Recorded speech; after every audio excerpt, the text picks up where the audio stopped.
అంటే ఈ అధినేత పవన్ కళ్యాణ్ గారు నాన్నేమో దీపంతో సిగరెట్ ముట్టించుకుంటారు, అన్నేమో క్రిస్టియన్ అసలు దేవుణ్ణి నమ్మనంటారు, సో ఆయన భార్య ఏమో క్రిస్టియన్, సో ఇలా రకరకాలుగా మొత్తం సమ్మేళనం అంతా ఆయన కుటుంబంలోనే ఉంది. అలాంటినేమో ఇప్పుడేమో సనాతన ధర్మం అని ఒక్కో సినిమాలో ఒక్కో గెటప్ వేసినట్టు ఇప్పుడు కొత్తగా సనాతన ధర్మం గెటప్ వేశారని చెప్పి కూడా చెప్పడం. రోజా కన్నా ఎక్కువ గెటప్లు సెటప్లు మేము చేయలే కదా.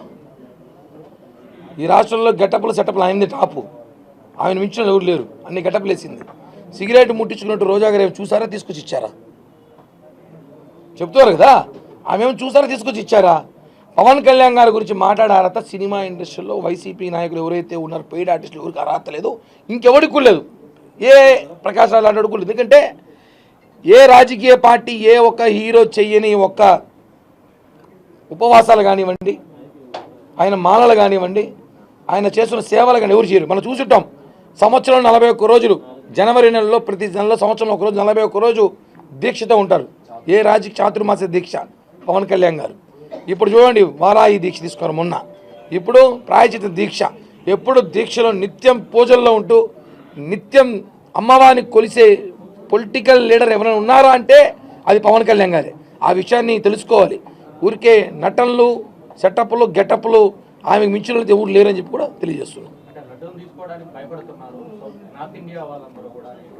అదే ఆ లడ్డు ఏం లడ్డు తెలియదు, అక్క రాత్రి మర్చిపోయి వేరే చోట తీసుకెళ్ళిపోయిందేమో, నైట్ తీసుకెళ్ళి ఉంటుంది మర్చిపోయి.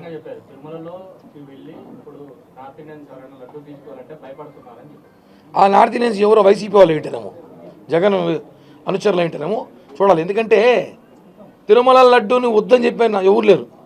లడ్డూలు తీసుకెళ్ళి ముస్లిమ్స్ తింటారు, క్రిస్టియానిటీ వాళ్ళు తింటారు, సిక్కులు తింటారు. లడ్డూని వద్దని చెప్పి నా తెలిసి లడ్డూని అయితే చెప్పేవాళ్ళు ఎవరు లేరు. కేవలం రాజకీయ కామెంట్ కోసమే ఆమె లడ్డూని మళ్ళీ ఒకసారి రోజా కించపరిచి లడ్డూని మారుస్తూ మాట్లాడుతుందేమో. రోజా మీద టీటీడీ వాళ్ళు కేసు పెట్టాలి సీరియస్గా. లడ్డూ తీసుకోలేదని చెప్పి లడ్డూను అవమానించి మాట్లాడుతున్నారు. ఇప్పటికి మళ్ళీ ఆల్రెడీ లడ్డూను అపచారం చేశారు. ఇప్పుడు తిరుమల లడ్డూలు ఎవరు తీసుకోవట్లేదని చెప్పి తిరుమల లడ్డూను కించపరుస్తూ రోజా మాట్లాడుతుంది. ఖచ్చితంగా రోజా క్షమాపణ చెప్పాలి. అదేవిధంగా టీటీడీ వాళ్ళు రోజా మీద కేసు పెట్టాలి. అంటే చూడండి, మళ్ళా రెచ్చగొడుతున్నారు, లడ్డూలు తినడం లేదు అనేసి వేరే మతాల్ని ఎంకరేజ్ చేస్తుంది రోజా. దీని మీద కూడా మేము ఖచ్చితంగా చర్చించి రోజా మీద కేసు పెట్టే ప్రయత్నం చేస్తాం. పవన్ కళ్యాణ్ భార్య బిడ్డలు బాప్టిజం తీసుకున్నారు, ఖచ్చితంగా పవన్ కళ్యాణ్ తిరుమల పర్యటన చేయాలంటే స్వామివారిని దర్శించుకోవాలంటే డిక్లరేషన్ ఇవ్వాల్సిందే అని X deputy CM present deputy CM నేను చూడలేదు నిజంగా ఏం మాట్లాడాడో, చూసినా ఖచ్చితంగా మాట్లాడతా. ఇందాకే చెప్పా, అన్ని మన మతాన్ని మనం గౌరవిద్దాం, పక్క మతాన్ని ప్రేమిద్దాం, మతాల చిచ్చు పెట్టే అవసరం పవన్ కళ్యాణ్ లేదు. నారాయణ స్వామి గారు మాట్లాడి చూసి ఖచ్చితంగా అవసరం మళ్ళీ ప్రెస్ మీట్ పెట్టి చెప్తా. దాని నారాయణ స్వామి నేరుగా చెప్పాడు, పవన్ కళ్యాణ్ ఇంతకుముందు నా భార్య క్రిస్టియను, నా కూతురు క్రిస్టియను, నేను కూడా ప్రార్థనలు చేస్తానని చెప్పాడు. అందువల్ల ఇప్పుడు డిక్లరేషన్ తీసుకోగలుగుతారా పవన్ కళ్యాణ్తో అని? సార్ ఒకటే అండి, క్రిస్మస్కి ఇక్కడ మనందరూ గుళ్ళు పోతాం, చర్చిలో పోతా ఉన్నాం, నేను కూడా పోతా. పోయినంత మాత్రాన మన క్రిస్టియానిటీ అంటడం కరెక్ట్ కాదు కదా.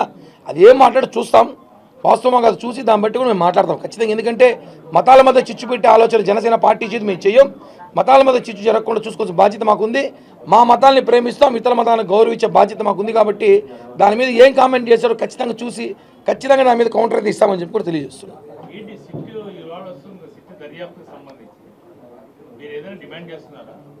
వాస్తవాలు వస్తాయి కదా, సిట్టు మేము డిమాండ్ చేసేది ఏముంది, సిట్టు మా చేతుల్లో ఉండదు కదా. ఖచ్చితంగా సిట్ అధికారులు కలవబోతుంది. అధికారులు చెప్పేది ఏమో తిరుమల లడ్డును అపచారం చేశారు, పూర్తిగా విచారించండి. అన్న ప్రసాదాలు కానీ ఇంట్లో కూడా నెయ్యి విషయంలో ఆల్రెడీ స్కామ్ జరిగింది. జనసేన పార్టీ తరఫున మేమైతే ఒక రిప్రజెంటేటివ్ ఖచ్చితంగా ఇవ్వబోతున్నాం ఈరోజు. ధన్యవాదాలు, థ్యాంక్ యూ.